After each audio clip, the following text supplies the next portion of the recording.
Perut Aris berbunyi pelan, sebuah nyanyian kecil yang sudah terlalu akrab di telinganya selama 3 bulan terakhir. Di saat santri-santri lain berhamburan menuju kantin setelah kelas diniyah berakhir, Aris memilih untuk tetap duduk di bangku kayu panjang yang sudah mulai lapuk di bawah pohon Kamboja. Ia hanya memegang sebuah botol air mineral plastik yang sudah diisi ulang berkali-kali. Baginya, satu botol air sudah cukup untuk membungkam rasa lapar sampai waktu makan malam tiba. Uang bekalnya yang tak seberapa, yang dikirimkan ibunya dengan susah payah dari kampung, tidak ia sentuh sama sekali. Tangannya meraba saku sarungnya, memastikan gumpalan uang kertas lusuh di sana masih aman. "Aris, kamu tidak makan lagi?" Suara Lutfi memecah lamunan Aris. Lutfi adalah teman sekamar Aris yang paling cerewet sekaligus paling perhatian. Ia berdiri di hadapan Aris sambil memegang plastik berisi gorengan hangat yang aromanya menusuk hidung, menggoda iman siapapun yang belum makan sejak pagi. Aris mendongak, berusaha menyunggingkan senyum terbaiknya, agar temannya itu tidak curiga. Ia menggeleng pelan sambil menepuk perutnya. "Aku masih kenyang Lutfi. Tadi pagi makan agak banyak." Bohong Aris. Ia tahu berbohong itu tidak baik, tapi ia lebih tidak ingin ada orang yang tahu tentang rencananya. Ia harus tetap terlihat kuat, meski kakinya sedikit gemetar saat berdiri. Lutfi menyipitkan mata, merasa ada yang tidak beres dengan sahabatnya itu. Sejak 3 bulan lalu, Aris berubah menjadi sosok yang sangat hemat, bahkan cenderung pelit pada dirinya sendiri. Aris jarang terlihat di warung Biinah, tempat favorit para santri membeli mie instan atau es teh manis. "Kamu sedang menabung untuk beli ponsel baru ya? Atau untuk pamer saat pulang mudik nanti?" selidik Lutfi dengan nada bercanda, namun penuh selidik. Aris hanya tertawa kecil, tawa yang digunakan untuk menutupi rasa canggungnya. Ia segera mengalihkan pembicaraan tentang setoran hafalan kitab yang belum selesai, membuat Lutfi akhirnya menyerah untuk bertanya lebih jauh meski kecurigaan itu tetap membekas. Saat malam tiba dan lampu asrama mulai diredupkan, Aris tidak langsung tidur. Di bawah cahaya remang-remang lampu koridor yang masuk melalui celah jendela, ia mengeluarkan sebuah kaleng biskuit bekas, yang ia sembunyikan di dalam lemari pakaiannya, tepat di bawah tumpukan sarung. Dengan gerakan sangat perlahan agar tidak menimbulkan bunyi, ia membuka kaleng itu.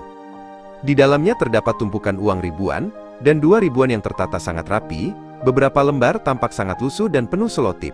Aris menghitungnya satu persatu dengan bibir yang komat kamit. "Sedikit lagi," bisiknya dalam hati. Matanya berkaca-kaca, melihat hasil penghematannya selama berbulan-bulan, sebuah perjuangan melawan rasa lapar yang tak terkira. Setiap subuh, sebelum santri lain bangun, Aris sudah berada di masjid. Bukan hanya untuk i'tikaf, tapi untuk memperhatikan Pak Daman, sang marbot masjid yang sudah sangat tua. Pak Daman adalah orang yang selalu menjaga kebersihan masjid, tanpa pernah mengeluh. Aris sering melihat Pak Daman meringis kesakitan saat berjalan di atas ubin masjid yang dingin. Kaki Pak Daman pecah-pecah, kulitnya kering dan kasar, dan ia hanya menggunakan sandal jepit yang sudah sangat tipis, hampir rata dengan tanah. Aris merasa dadanya sesak setiap kali melihat Pak Daman menyeret kakinya untuk mengambil air wudhu. Pak Daman mengingatkan Aris pada kakeknya di kampung yang sudah tiada. Suatu sore, Aris menerima sepucuk surat dari ibunya di kampung. Di dalamnya terselip uang 10.000 rupiah, tambahan bekal yang katanya hasil menjual sisa panen singkong. Ibunya menulis bahwa mereka di rumah sehat-sehat saja, dan meminta Aris untuk makan dengan enak agar tidak sakit saat belajar. Aris meremas surat itu dengan lembut, air matanya jatuh membasahi kertas kusam tersebut. Rasa rindu pada masakan ibu hampir saja meruntuhkan pertahanannya. Ia ingin sekali berlari ke warung dan membeli sepiring nasi uduk hangat. Namun, bayangan kaki Pak Daman yang terluka kembali melintas di benaknya.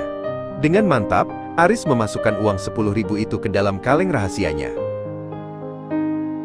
Ketegangan memuncak ketika Lutfi tanpa sengaja menemukan kaleng rahasia Aris saat sedang mencari sarung yang ia pinjamkan. Lutfi tertegun melihat tumpukan uang itu.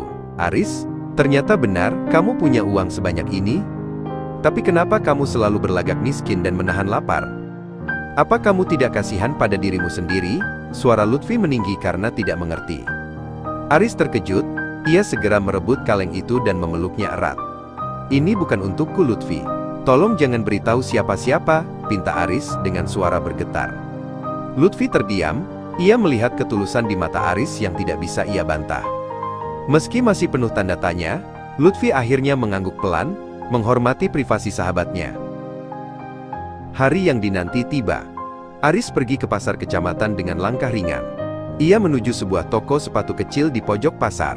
Setelah memilah-milih dengan saksama, ia menjatuhkan pilihan pada sepasang sepatu bot karet yang kuat dan empuk di bagian dalamnya, lengkap dengan kaos kaki tebal. Ia membayar dengan setumpuk uang kecil yang sempat membuat penjualnya menggerutu. Namun Aris tidak peduli. Sepatu itu ia bungkus dengan kertas kado sederhana yang ia beli dengan sisa uang terakhirnya. Hatinya berbunga-bunga, rasa lapar yang menghantui selama 3 bulan seolah lenyap seketika berganti dengan rasa syukur yang membuncah. Sore itu, setelah syalat Ashor, Aris menghampiri Pak Daman yang sedang beristirahat di gudang peralatan masjid. Dengan malu-malu, Aris memberikan bungkusan itu. "Pak, ini untuk Bapak. Semoga bisa membantu Bapak saat bekerja," ucap Aris pelan. Pak Daman membuka bungkusan itu dengan tangan gemetar. Saat melihat sepatu baru yang kokoh itu, mata sang marbot tua itu berkaca-kaca. Ia tidak pernah menyangka ada seorang santri muda yang memperhatikan luka di kakinya.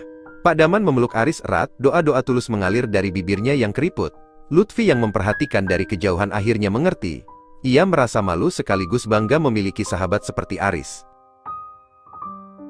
Aris kembali ke kamarnya dengan perut yang mungkin masih kosong, tapi hatinya terasa sangat penuh. Ia belajar satu hal penting, bahwa kebahagiaan sejati bukan terletak pada apa yang kita makan atau miliki, melainkan pada apa yang mampu kita berikan dari kekurangan kita. Di bawah langit pesantren yang mulai bertabur bintang, Aris menarik napas dalam. Ia tahu perjuangannya tidak berhenti di sini.